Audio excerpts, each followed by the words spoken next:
Welcome to the On List. Today, I want to do something I haven't done in a few episodes, and that is have a casual conversation about a specific perfume material. Way further back in the episode catalog, you will find me talking about materials and or subjects like tobacco, leather, etc., etc.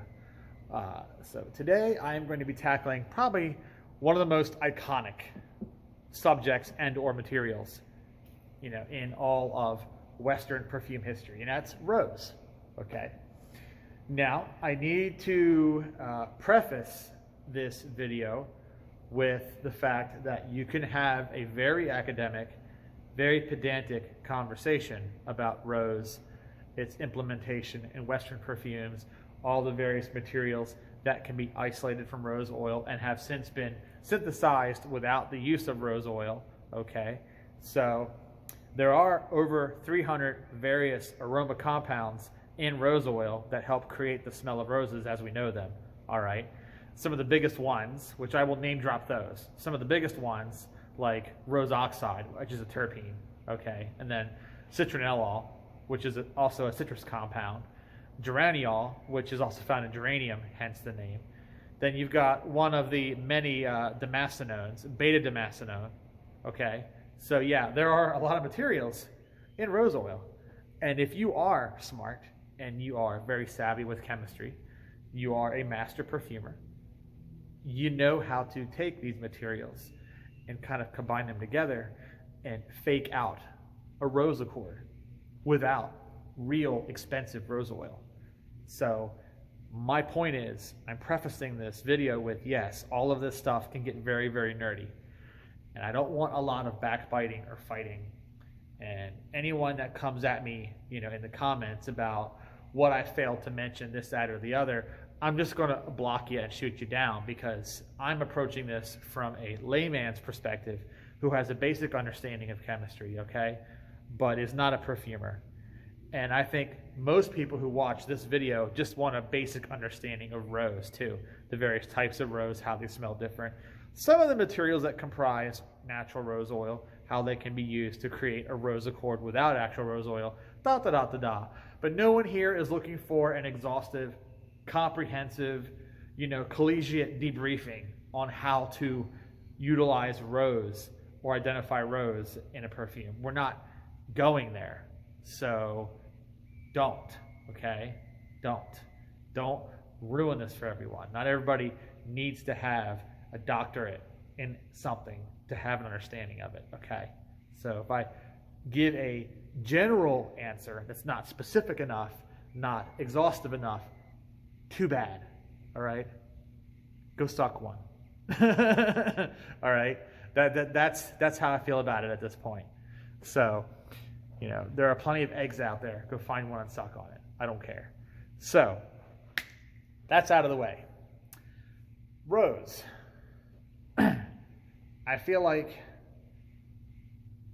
rose perfume is so iconic because roses themselves are extremely iconic flowers. They grow all over the world. There are so many different species of rose that your head will spin, and I am not naming them all. We are not going there. Again, this is not the person who wants to have that armchair authoritative understanding of rose. You're not getting that from me, okay? And if I see you doing that, like I said, I'm pulling your card. You can no longer come to Club Varanis, all right? You'd be barred entry. So, now, generally, trying to describe the smell of a rose to someone who somehow has never smelled rose, like if you live under a rock, or in a cave, and you're coming out and seeing the sun for the first time, like Gollum, from the Misty Mountains, then the best way to describe a rose to someone who's never smelled it is rose is the smell of flowers, that general smell of flowers in the air that you find when you walk through any place where flowers are growing. But there's also a very complex combination of things that you can add to that general florality, if you will. So roses have a very specific complex smell, which generally smells like flowers as we know them, but also they have a certain greenness to them a leafy stemmy facet. They can be a bit sweet, all right? They can also be a bit fruity. They can also have a certain sharp metallic nature to them. Very complex, like I said. So imagine a floral smell that is somehow also simultaneously fruity, yet also metallic, yet also green and stemmy. A little spicy, some may say, depending on, the kind of rose.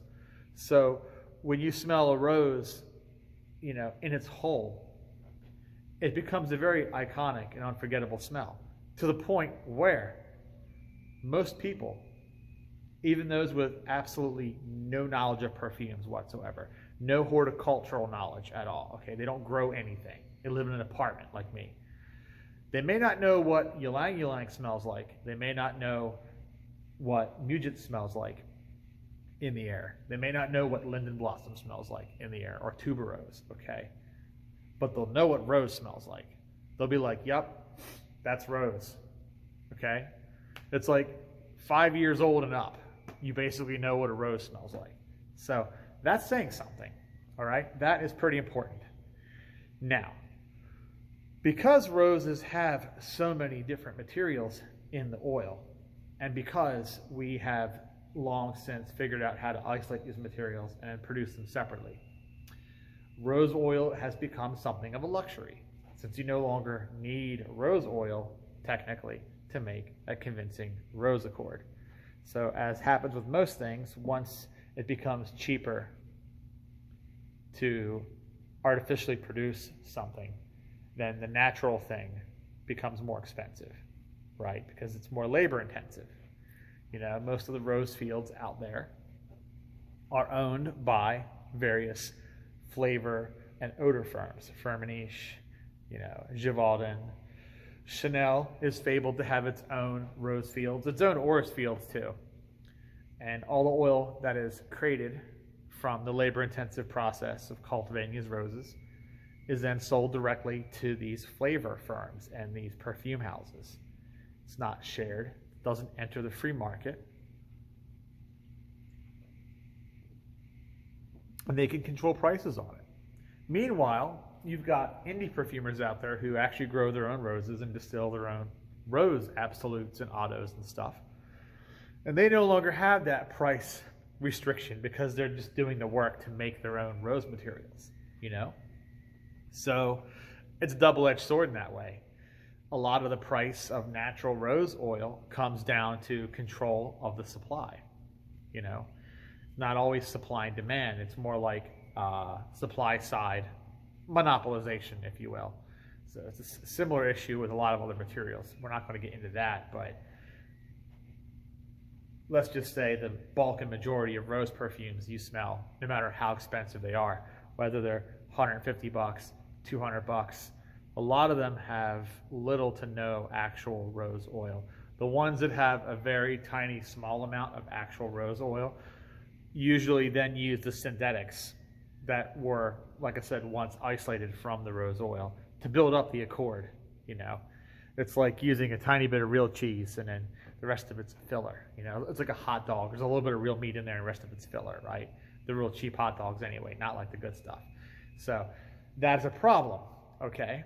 And it's one of the reasons why a lot of people these days turn to brands that tout more naturals, or brands that generally talk about the realness of their perfumes, whether they're containing real rose material or not. Now, you generally know what a rose smells like. So the next thing that we should talk about is different kinds of rose. All right. So most common rose you're going to find is the damask rose. In fact, all of the various damascenones, materials derived from the rose, are named after the damask rose, right? Rose damascena, because that's the rose that's generally targeted. So these are your red roses, okay? They're painting the roses red, painting the roses red. And they are grown mostly in places like Turkey, so Asia Minor. Now, at the very same time, there are also Turkish roses that are not damask rose. They are different. They are very dark, blood red, almost black roses. And Turkish roses have a very heavy smell. They are much richer in smell. And in fact, they also tend to be the rose that you find most rose jam made from, where the petals are cooked and jellied and then sweetened. So rose jam is a fragrance subject as well. A lot of people will smell a rose and go, hey, that's jammy, or they'll smell rose perfume that has a rose jam accord in it. Okay, they're going after those cooked Turkish roses. There's also the Bulgarian rose. Okay, some people say the Bulgarian rose and Damask rose are one and the same. And yeah, there are lots of crossovers. This gets really messy, guys. Okay, and Bulgarian roses are very popular. Most of the Chanel roses that you find, or the various rose accords that turn up in Chanel perfumes, are of the Bulgarian type. And not only are they grown in Bulgaria, of course, but they're grown in France. Okay, they're grown in grass. So then you've got the lighter, more, I guess you could say, brighter, more floral roses. Okay, greener, sharper roses, more transparent. Those are roses like the Centifolia rose, which are the real big, round, heavy pink bloom. They look almost like carnations, okay? They look almost like carnations, the big, heavy roses, but they're pink, all right? Those give you a much more floral type of rose, a more generic, sharper, kind of lighter, floral rose smell. And then you've got tea roses, which they're the ones that come in all the different colors. They're white, they're freckled, they're pink and white, different shades of different things. And a lot of the times you find the tea roses growing in the various gardens in the UK and in also United States, especially the New England side of the US. And those are going to give you the real stemmy, green, leafy rose smell. There's actually a perfume called Tea Rose by the Perfumer's Workshop. Very cheap fragrance, by the way. Came out in 1973. And it has a very green, stemmy, rose bush style of rose smell. And it targets the tea rose. It is an example of a fragrance that contains mostly synthetics or naturally derived materials that are not rose, that are used to create a rose accord. There may be a very tiny, tiny, infinitesimally small amount of actual tea rose, distillate or oil of some kind in that fragrance, but the vast majority of it is going to be geraniol, citronellol, the oxides, the terpenes, like I said, that sort of thing that creates the rose smell, because you're not going to put a bunch of real rose oil in a perfume and then sell it for $15, $20. You're just not. You will go bankrupt if you do that. But it doesn't really matter whether it has a lot of real rose in it or not. It smells very realistic. It's one of the most photorealistic tea rose perfumes you can buy. And because it costs pennies, it's one of the what I call starter pack fragrances. If you're someone who doesn't know a whole lot about roses and you want to get into roses, I usually point you towards a bottle of Tea Rose by Perfumer's Workshop. And if you haven't smelled it and you like roses, go right ahead. Now, a lot of your classic rose perfumes, okay, the ones from the 70s, the 80s, we're talking the really green, stemmy fragrances that have, galbanum in them and oak moss and other materials. They tend to be a blend of rose, whether it's real rose oil or a blend of rose types. They are not typically straight one kind of rose. These days, you find perfumers tend to focus on one rose type, whether we're talking the candied rose like Delina and Rose Prick by Tom Ford, or, the more heavy rose oud stuff where it's rose and patchouli and oud or whatever. They typically stick with a specific kind of rose. Like a lot of your rose ouds are Turkish rose, or Turkish and Damask mixed with the oud and the patchouli. A lot of your candied style roses like your, Delina and all that, like I said, again, they're going for a Bulgarian rose or they're going for a Damask rose. Sometimes they'll put Centifolia in there if they're looking for a lighter. Like Delina is kind of a mixture of Centifolia and Damask, and then it's all other vanilla and other resinous things to make it smell like rose candy.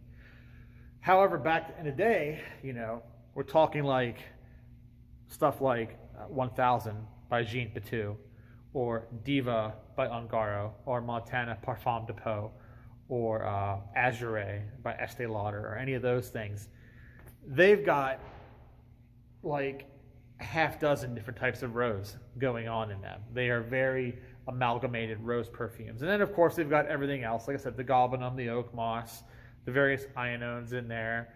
They've got just patchouli, different things, animalics in some cases, a civet, castoreum. So those fragrances really play with the rose and almost distort it to some degree. They highly distort. That ding was my my other cell phone I have on me, so pay no mind to that. That happens. So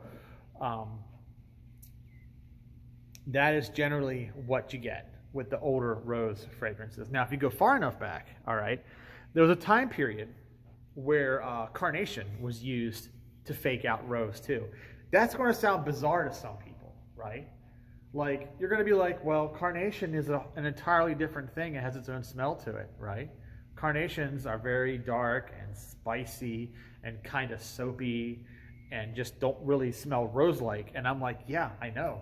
It is bizarre, Fragrances that go very heavy on carnation or carnation-specific, carnation-topic fragrances, you'd think that would ruin the rose. That would bend the rose too far in a direction that would make it not recognizable. But there was a point in time when that was very popular. I don't know why. I don't know if it's just society's perception of rose made people feel like that's what they had to do. But a lot of your legacy bath and beauty products, soaps and different things and shampoos that were first released in the 30s, the 40s, the 50s, up into the 60s, I would say, go very heavy on things like carnation, heliotrope, and orris, but are considered rose scented for some reason. Let me give you some examples. Caress, pink Dove soap, okay? You smell Caress, or you smell Camay, if you remember that soap brand. Caress, Camay, pink Dove soap. You smell those and you're like, well, those don't really smell like roses to me. They smell like some old lady pink powdery thing. But when those came out, when those bar soaps came out, they were rose scented. For those people in that generation, they were rose scented. And a lot of the perfumes from that period too that are self-styled rose fragrances also have that spicy carnation note in there, that soapiness from the iris notes, whether it's real or ionones, and those were considered rose for some reason. Again, it's bizarre. I can't explain it, guys. I'm just saying it is what it is. You smell stuff like, let me give you an example. Like Avon had a fragrance called Tulle Wild Rose. And I smell that and I get mostly carnation from that. But that was considered a rose scent, There's a lot of them back in the day that were like that, they were rose-scented fragrances or products, but they really were just very abstract. They kind of weren't, unless the people who were buying these products never had any experience with roses, smelling real roses. Maybe we're talking like, 1950s post-war white suburbia, okay? The kind of people that live their entire lives with large tracts of just plain green grass and concrete sidewalks and big finned cars and air conditioning, and they have no concept of what nature is. You could probably sell them something like that and they'd think it was rose because they wouldn't know any better. Maybe that explains it, okay? I don't know. Now, you go back into the 19th century, roses get very oddly salty and sharp and also kind of weird because one of the popular things to do was to make rose perfume with an ambergris base, because ambergris was one of the rare materials back in the 19th century that didn't impart a really heavy animalic musky profile. I mean, yeah, ambergris does have a sort of halitosis, bad breath kind of vibe to it. Certain kinds of ambergris do, but compared to civet, compared to castoreum, compared to hyraceum, compared to Tonkin musk from deer, those were all way fattier, way more phenolic, way more animalic in nature.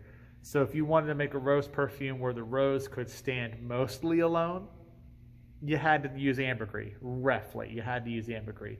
It would impart a bit of saltiness. It would impart that little bit of oceanicness, that halitosis factor would be there, but that's still mild compared to the massive dose of animalic you would expect from another musk before we had nitro musks and that sort of thing, right? So you smell old examples of rose perfume from around that time period, and again, it's a bit of a disconnect for a lot of people. So that's mainly it, guys. That's our casual conversation about roses. Very complex. Lots of materials can be isolated. You know, all of the various, like I said, damascenone materials, which can be fruity, they can be woody, they can be stemmy, they can be floral, and are used in other perfumes, not to create rose accords, but just used to build other accords entirely. Materials that we have effectively gotten from the rose. So not only is rose very important because of its complexity and all the wonderful toys we've developed in perfumery from the rose, but it being a very iconic smell with lots of variety. You could spend a lifetime just cataloging and smelling different rose perfumes. You'd have to really love rose in order to do that, but there's just so much variety. And on the same token, disparity within the rose category alone, it boggles your mind. And that's why it deserved having a video. So, all right, guys, hope you enjoyed this. Anything that you think I missed, you can add it yourself in the comment section below. This has been the On List. Have a good one.